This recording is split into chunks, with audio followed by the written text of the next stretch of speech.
आज हम hyper conjugation यानी अति पर संयुग्मन पढ़ेंगे, जो कि प्रथम यूनिट में आता है। अति पर संयुग्मन वह होता है किसी व्यवस्था के संयुग्मन में यदि अल्फा स्थिति पर हाइड्रोजन परमाणु उपस्थित हो तो वह CH बंध, जैसे कि इसमें दिखाया हुआ है, इसमें ये असंतृप्त डबल बॉन्ड उपस्थित है जिसके पास में अल्फा स्थिति पर हाइड्रोजन उपस्थित है। तो हम ऐसा कह सकते हैं किसी व्यवस्था के संयुग्मन में यदि अल्फा स्थिति पर हाइड्रोजन परमाणु उपस्थित हो तो वह CH बंध के इलेक्ट्रॉन देकर अनुनाद उत्पन्न करता है। जैसे कि हम इसमें देखते हैं, ये संयुग्मन में कार्बन अल्फा स्थिति पर कार्बन है, इस कार्बन पर जो हाइड्रोजन है ये अपना इलेक्ट्रॉन CH बंध के इलेक्ट्रॉन देकर अनुनाद उत्पन्न करता है, अर्थात CH बंध पर सिग्मा बंध के इलेक्ट्रॉन का स्थानीकरण निकटवर्ती C डबल बॉन्ड C द्विबंध के पाई कक्षकों के साथ अतिव्यापन कर उस द्विबंध पर हो जाता है। इस प्रक्रिया के फलस्वरूप बनी हुई संरचना में कार्बन और हाइड्रोजन के मध्य कोई भी बंध नहीं होता है, अतः इसे विषम संयोजी अनुनाद या बंध रहित अनुनाद नो बॉन्ड रेजोनेंस भी कहते हैं। और इस तरह के डीलोकेलाइजेशन को, इस प्रकार के अतिव्यापन को हम हाइपर कॉन्जुगेशन या अति पर संयुग्मन कहते हैं। तो हम कह सकते हैं अति पर संयुग्मन एक स्टेबलाइजिंग इफेक्ट होता है मॉलिक्यूल का, और इसमें सिग्मा बॉन्ड का इंटरेक्शन CH बंध का इंटरेक्शन CC बंध के साथ, पाई बंध के साथ होता है। तो इसमें हम देख सकते हैं कि एटलीस्ट इसको इस प्रकार का अति पर संयुग्मन होने के लिए एटलीस्ट एक अल्फा हाइड्रोजन का पास वाले अल्फा कार्बन पर एक अल्फा हाइड्रोजन की उपस्थिति आवश्यक है। जैसे कि when a carbon possessing at least one hydrogen is attached to another carbon bearing an unshared orbital or to an unsaturated carbon, there are more than one structure canonical forms possible for the molecule. These results from the overlap of bonding of electrons of CH sigma bond with 2p or pi orbital of the adjacent carbon. As a result, the bond between carbon and the hydrogen does not exist anymore. The shared pair of electron is now bound by carbon alone and hydrogen is in its close proximity as a proton.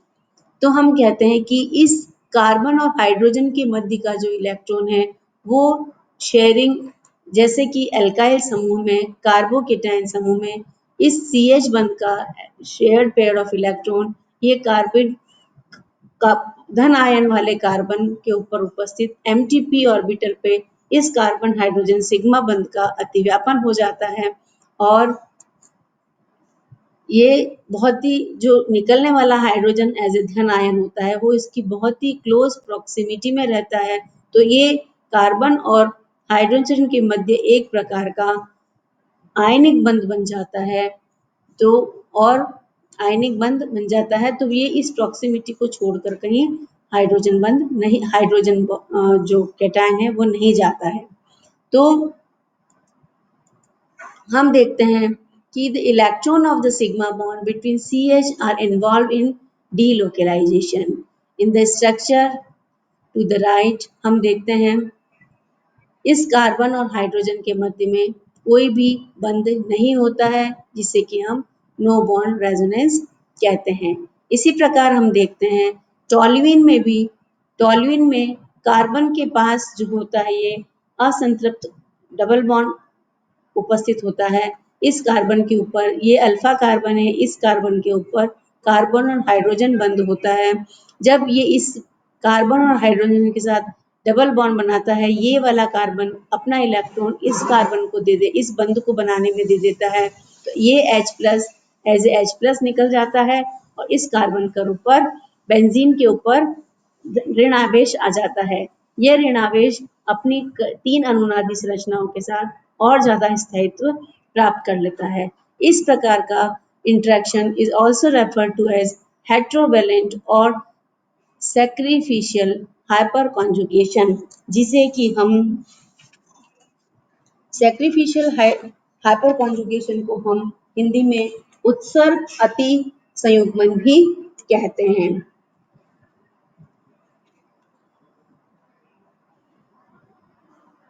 At present हालांकि इसके बारे में बहुत ज्यादा evidences हमारे पास नहीं है। अब effect of hyper conjugation on the chemical properties, ये सबसे पहला केमिकल प्रॉपर्टीज पे इस तरह प्रभावित करता है जिसमें कि इसकी स्थायित्वता को प्रभावित करता है। स्थायित्वता में carbocation have an electron deficient positively charge. किस प्रकार कार्बन, जैसे कि हम देखते हैं ये कार्बोकेटायन, इसके ऊपर एक इलेक्ट्रॉन की कमी होती है और ये धन आवेशित होता है। इसके ऊपर जो पी कक्षक उपस्थित होता है उसमें इलेक्ट्रॉन डेफिशिएंट होता है, इलेक्ट्रॉन रहित होता है और ये कार्बन जो होता है sp2 संकृत होता है। ये sp2 संकृत कार्बन इस कार्बन और हाइड्रोजन के सिग्मा बंध के ऊपर अतिव्यापन करके पास वाले पर अतिव्यापन कर सकता है और इस प्रकार ये डबल बॉन्ड बना लेता है और इस कार्बन का हाइड्रोजन एज ए प्रोटॉन बाहर निकल जाता है। जब ये और अनुनादी संरचना बनती है तो एक बार जितने ज्यादा अल्फा हाइड्रोजन उपस्थित होंगे उतनी ही ज्यादा हमें अनुनादी संरचना प्राप्त होगी और उतना ही वो स्थायित्व को प्राप्त करेगा। तो हम कह सकते हैं the number of alkyl group on the carbocation, जितने अधिक एल्काइल समूह कार्बोकेटाइन पर उपस्थित होंगे उतनी ही ज्यादा अनुनादी संरचनाएं बनेगी और वो उतना ही ज्यादा स्थायित्व होगा। तो हम इसमें देख सकते हैं टर्शरी कार्बोनियम आयन जिसके पास 9 अल्फा हाइड्रोजन उपस्थित है जो कि हाइपर कॉन्जुगेशन में भाग ले सकते हैं, जो ज्यादा स्थायी है बनिस्बत की 2 डिग्री एल्काइल कार्बोकेटाइन जिसके पास दो CH3 समूह हैं और एक हाइड्रोजन समूह है। तो इसमें 6 हाइड्रोजन उपस्थित है जो कि अति पर संयुग्मन में भाग ले सकते हैं। 1 डिग्री एल्काइल कार्बोकेटाइन में 3 हाइड्रोजन बंध है और मिथाइल समूह में कोई भी हाइपर कॉन्जुगेशन करने वाला अति संयुग्मन करने वाला कोई भी हाइड्रोजन उपस्थित नहीं है। अतः हम कह सकते हैं 3 degree carbocation is more stable than 2 degree carbocation and which is more stable than 1 degree alkyl carbocation and methyl carbocation. तो स्टेबिलिटी के बारे में हम कह सकते हैं।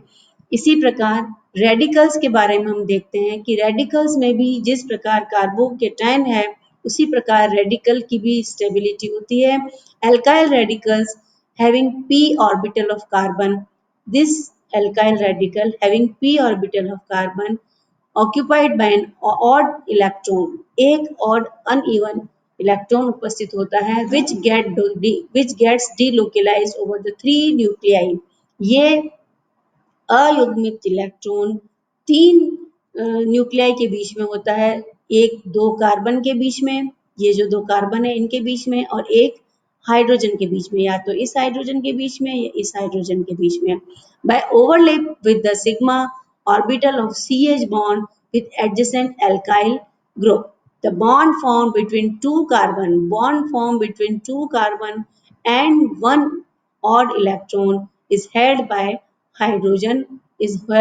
this hydrogen atom। तो डीलोकलाइजेशन जितनी ज्यादा अति व्यापन ज्यादा होगा उतनी ही ज्यादा हमें अनुनादी संरचना मिलेगी, कैनोनिकल स्ट्रक्चर्स मिलेंगे और हम उतने ही ज्यादा स्टेबल रेडिकल्स हमको प्राप्त होंगे। So we can say that 3 degree alkyl radicals are more stable than 2 degree alkyl radicals, which are more stable than 1 degree alkyl radical and methyl radical। Same stability के बारे में हम देख सकते हैं, जैसे कि किसी भी डबल बॉन्ड के पास वाले कार्बन पर अल्फा हाइड्रोजन उपस्थित है. This one is the unsaturated carbon. These two are the unsaturated carbon atoms, and this carbon atom is attached with methyl group, and this methyl group contains 3 hydrogen bonds. So overlapping of these CHP orbital bond with pi orbital of adjacent CC bond give rise to canonical structure. हमें इनकी अनुनादी संरचना प्राप्त होती है. Delocalization of electron occur over the 3 nuclei and thus stabilizes the alkene. तो हम कह सकते हैं कि जब कोई कार्बन असंतृप्त कार्बन से जुड़ा हुआ है, उसके ऊपर अल्फा हाइड्रोजन है, तो हमें अनुनादी संरचनाएं प्राप्त होती है, और जितनी ज्यादा अनुनादी संरचनाएं प्राप्त होती है, हमको उतनी ही ज्यादा स्थायित्वता उस एल्कीन की हमें मिलती है. तो alpha carbon hydrogen possessing partial आयनिक कैरेक्टर, जो अल्फा CH बंध का जो कार्बन है, उसके पास पार्शियल आयनिक कैरेक्टर होता है, and its electron gets delocalized into adjacent pi system. More the substituent, more is the opportunity for hyperconjugation and more stable is the alkene. जैसा कि मैं बता चुकी हूँ, ये इसमें आप अपन देख सकते हैं 3 हाइड्रोजन है, हमें 3 कैनोनिकल स्ट्रक्चर मिलते हैं, और उतनी ही ज्यादा इसकी स्थायित्व बढ़ती जाती है. तो इसमें हम कह सकते हैं कि जैसे ये हम देखते हैं, एक एल्कीन है, इसमें 2 एल्कीन और जुड़ गई हैं, तो जितनी ज्यादा अल्फा कार्बन पर हाइड्रोजन की हमें उपस्थिति मिलेगी, इसमें हम देखते हैं number of hyper conjugable hydrogen alpha to unsaturated function, इसमें 0 है, इसमें 3 है. जैसे जैसे हम नीचे की तरफ जाते हैं, number of hydrogen alpha hydrogen increase होते जा रहे हैं, और उसी प्रकार हमें उतनी ही ज्यादा अनुनादी संरचना मिलने का अतिपर संयुग्मन प्राप्त होता है. तो हम हाइपर कॉन्जुगेशन से क्या क्या प्रभाव होते हैं? हाइपर कॉन्जुगेशन से leads to shortening of sigma बंध की लंबाई कम हो जाती है, और डबल बंध की लंबाई अधिक हो जाती है. इसी प्रकार हम देखते हैं CC बॉन्ड में, जो कि 1,3 ब्यूटाडाइन में है, एंड मिथाइल एसिटिलीन में है, is 1.46 angstrom. CC sigma bond की लंबाई 1.46 एंगस्ट्रॉम होती है, लेकिन in length, but which is very less as compared to 1.54 angstrom found in the saturated hydrocarbons. तो इसका हमें क्या क्या इफेक्ट ये भी होता है कि जैसे general tendency of anomeric substituents to prefer an axial orientation is called as anomeric effect. Anomeric effect में इसमें ये भी होता है कि जैसे अल्फा मिथाइल ग्लूकोसाइड और बीटा मिथाइल ग्लूकोसाइड, जैसे हमको यदि कंपेयर करते हैं, तो इस अल्फा मिथाइल ग्लूकोसाइड में मिथॉक्सी ग्रुप जो है वो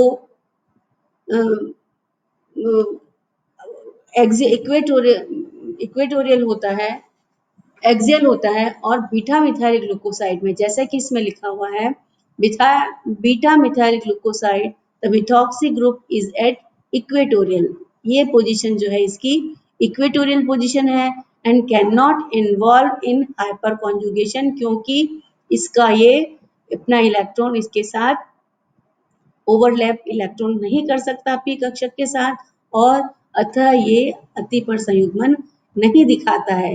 पर therefore beta methyl glucoside is less stable then alpha methyl glucoside, क्योंकि अल्फा मिथाइल ग्लूकोसाइड में जो मिथॉक्सी ग्रुप है वो एक्सियल पोजीशन पर उपस्थित है. एक्सियल पोजीशन पे होने के कारण इसका ओरिएंटेशन ऐसा होता है कि ये इस ऑक्सीजन का पी कक्षक के इलेक्ट्रॉन इस मिथॉक्सिस समूह के CH बंध के साथ अपना डबल बॉन्ड पाई बॉन्ड बनाकर अतिव्यापन कर सकते हैं, अतः इसमें अनुनादी संरचनाएं बनती है, और अनुनादी संरचना होने के कारण ये अधिक स्थायी होता है. Alkyl groups are electron donating. The relative magnitude of this inductive effect of alkyl group is this. But due to hyperconjugation, this become reverse, and where the order is reversed when alkyl group is directly attached to unsaturated system, where the electron release is maximum for CH3 and the order is CH3 1 degree, then 2 degree, and least for the 3 degree. So this effect is also known as Baker-Nathan effect, and which is the basis of hyperconjugation. Baker-Nathan effect says that in CH3, there are three hyperconjugable hydrogen atom, thus more stabilization by hyperconjugation. हम इसमें देखते हैं कि इस टॉल्विन में इस double bond के पास 3 alpha hydrogen है। जब ये इस कार्बन हाइड्रोजन बेंजीन के साथ डबल बॉन्ड बनाता है तो बेंजीन के ऊपर नेगेटिव चार्ज आ जाता है और बेंजीन अपनी अनुनादी संरचना बनाने के कारण इस नेगेटिव चार्ज को अनुनादी संरचनाएं बनाती है और इसमें ऑर्थो और पेरा पोजीशन पर इलेक्ट्रॉन का घनत्व अधिक हो जाता है और इलेक्ट्रॉन डेंसिटी अधिक होने के कारण ये टॉलिन जो है due to hyperconjugation, not due to inductive effect, due to hyperconjugation it is ortho और पैरा डायरेक्टिंग। तो इस अति पर संयुग्मन के कारण टॉलिन ऑर्थो और पैरा इफेक्ट दिखाती है। दिस एक्सप्लेन द दिखाती है। Thank you.